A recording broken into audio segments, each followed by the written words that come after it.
திரௌபதி 2 படத்தோட பாடல் வெளியானது எம்கோனே பாடல். பாடல் வந்து நல்ல வரவேற்பு பெற்றிருந்தாலும் அந்த பாடின பாடகி வந்து ஒரு மாதிரி விமர்சனம் செஞ்சுருக்காங்க.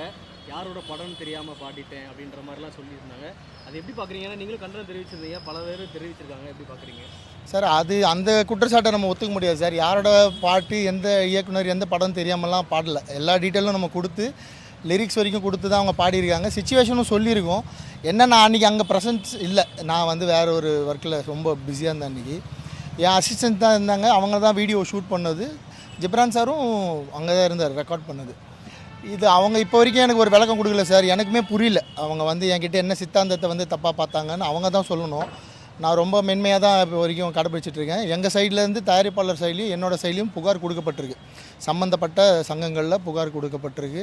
அவங்க அதுக்கான ஆக்ஷன்ஸ் எடுத்துகிட்டு இருக்காங்க. இன்னொரு 2-3 நாள் நான் வெயிட் பண்ணுவேன் கண்டிப்பாக.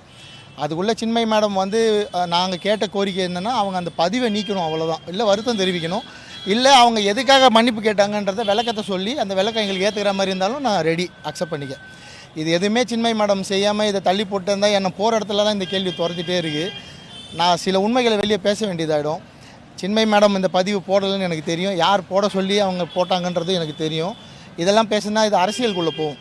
அதனால் நான் சின்மை மேடம்க்கு நம்ம மீடியா மூலிமா, பாலிமர் சேனல் மூலிமாவே என்ன ரெக்வஸ்ட்டாக வச்சுக்கிறேன்னா, இந்த இஷ்யூவை தொடர் முடிச்சுக்கிட்டா எனக்கும் உங்கள் குரலை மாற்றாமல் அப்படியே தியேட்டருக்கு போயிடுவேன். எனக்கு மிகப்பெரிய கோரிக்கை இருக்குது உங்கள் குரலை மாற்றுறதுக்கு. அதுக்கு ஒரு நாளாக அது முடிவெடுக்க. நீங்கள் ரொம்ப ரொம்ப குவாலிட்டியான சிங்கர். உங்களை நானும் அசிங்கப்படுத்த விரும்பலை நீங்கள் என்ன பண்ண மாதிரி. அதனால் இந்த பிரச்சனையை ஒரு ட்விட்டரில் போட்ட ட்வீட்டை டெலீட் பண்ணிவிட்டு நீங்கள் பதில் கூட சொல்ல வேண்டாம், இதோட முடிச்சிக்கலாம். இல்லைனா அடுத்த கட்டத்துக்கு நான் போக வேண்டிய சூழ்நிலைக்கு நீங்கள் தான் என்னை தள்ளுறீங்க. இதுக்கப்புறம் இவ்வளோ மென்மையான போக்கு இருக்காது. இது வந்து நான் ஒரு வார்னிங்காகவே சொல்லிடுறேன். எனக்கு தெரிஞ்ச இன்ஃபர்மேஷன் எல்லாத்தையும் நான் மீடியா முன்னாடி சொல்லிவிடுவேன். இது என்ன நடந்தது, அவங்க ஏன் இந்த ட்வீட்டை போட்டாங்கன்னு. ஒரு கலைஞர் வந்து ஒரு பாடலாக பார்க்காம அது வந்து ஒரு சாதி சார்ந்த படத்தை எடுக்கிறாங்க. அவங்களுக்கு அந்த பாடலை பாடிட்டோம் சார். நம்ம சாதி சார்ந்த படம் எடுக்கிறேன்னு சொல்கிறதே தப்பு சார். நீங்கள் பகாசுரன் படத்தில் என்ன சாதியை பார்த்தீங்க? ருத்ரதானம் படத்தில் என்ன சாதியை பார்த்தீங்க? திரௌபதியிலையாவது நான் வந்து ஒரு ஒரு விஷயத்தை அது கவர்மெண்ட்டு ஃபைல் பண்ண கேஸ்லேருந்து சிபிஐ என்கொயரி பண்ணி ஜட்ஜ்மெண்ட்டாக வந்த ஒரு விஷயத்த சொல்லியுமே நீங்கள் அதை அப்படி தான் பார்க்குறீங்க. அது நான் ஒத்துக்கிறேன், தப்பில்லை. ஆனால் நான் பண்ண மற்ற படைப்புகளில் பழைய வண்ணாரப்பேட்டையில் என்ன சாதியை பார்த்தீங்க? இதெல்லாம் முழுக்க கட்டமைப்பு. இந்த கட்டமைப்பெல்லாம் நான் வந்து எதிர்கொண்டு தான் இருக்கேன். இதில் தேவையில்லாமல் வந்து மாட்டினவங்க சின்மை கேட்பாதார் பேச்சை கேட்டு மாட்டிக்கிட்டாங்க. அதனால் நீங்கள் அவங்களையும் காப்பாற்றுங்க, இந்த பிரச்சனைலேருந்து வெளியே வாங்கன்றது என்னோடய கோரிக்கை. நல்லபடியாக முடியும் இது.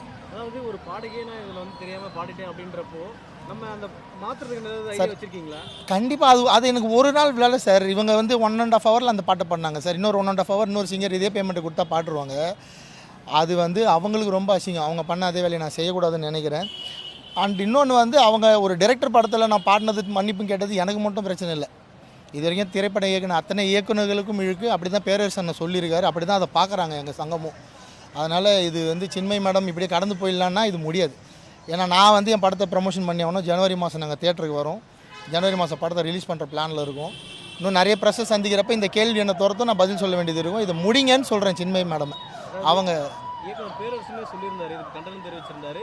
அப்படி நீங்கள் வருத்தம் தெரிவிக்கக்கூடாது, நீங்கள் பாடினதுக்கு ஆனால் நம்ம சம்பளத்தையும் நீங்கள் திருப்பி கொடுத்துடணும், அதுதான் நியாயமாக சார். அப்படின்ற மாதிரி அவங்க அது அண்ணன் பாயிண்ட் ஆஃப் வியூ சார். இப்போ நம்ம அவங்க பாடின குரலை வெளியிட்டாச்சு, மக்கள் அதை கேட்டாங்க. சம்பளத்தை திருப்பி கேட்குற எண்ணம் எனக்கு இல்லை. பாடலை மாத்திரம் தான் எங்கள் குடுங்கன்னு மாத்திரம்லாம் சொல்ல போகிறதில்ல. நான் மட்டும் நல்ல சிங்கர் வேறு இருக்காங்க. இந்தியாவிலே பெரிய ஃபீமேல் சிங்கர் ஒருத்தவங்க கிட்ட பேசியிருக்கேன். அவங்கள பாட வச்சுருப்போம். அது சின்ன வேலை.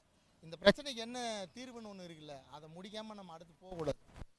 அதனால் நான் வந்து எனக்கு சின்மை மேடம் பர்சனலாகவும் அவங்க மேலே எனக்கு ஒரு அபிமானம் இருக்குது. அதனால் நான் காத்துட்ருக்கேன். இன்னும் 2-3 நாள் நான் நிச்சயமாக வெயிட் பண்ணுவேன். என்ன முடிவு வருது பார்ப்போம். எங்கள் சங்கத்திலும் என்ன முடிவு சொல்கிறாங்கன்னு பார்த்துட்டு அடுத்த கட்டமாக கோர்ட்டுக்கு போகிறதா இல்லைனா நடந்த உண்மைகளை வெளியே சொல்கிறதா நீ தயாரிப்பாளர்கிட்ட டிஸ்கஸ் பண்ணிட்டு சொல்லுவேன். என்ன உண்மைகளை தெரிஞ்சுக்கலாமா? அதான் சார், அது என் கையில் இல்லை, சின்மை மேடம் கையில் தான் இருக்குது. அவங்க இந்த இஷ்யூவை சார்ட் அவுட் பண்ணணும்னு நினைக்கிறேன். இல்லைனா நிறைய இதுலேருந்து ஒரு பெரிய பூகம்பம்லாம் கிளம்பும். ஏன்னா நான் சும்மா சொல்லுவேன், நான் வந்து சொன்னால் ஆதாரத்தோடு சொல்கிறேன். பார்த்துருக்கேன். படம் இப்போ எந்த அளவு நிறைவடைஞ்சிருக்கு? படம் இறுதி கட்டத்தில் இருக்கும் சார். இன்னொரு 5% ஒர்க் தான் இருக்குது. அடுத்தடுத்த கட்ட அறிவிப்புகள் இந்த மாத இறுதியில் வருது. டிசம்பர் மாத இறுதியில் வருது. ஜனவரி மாதம் நிச்சயமாக படம் திரையரங்கு வரும். தேங்க்யூ.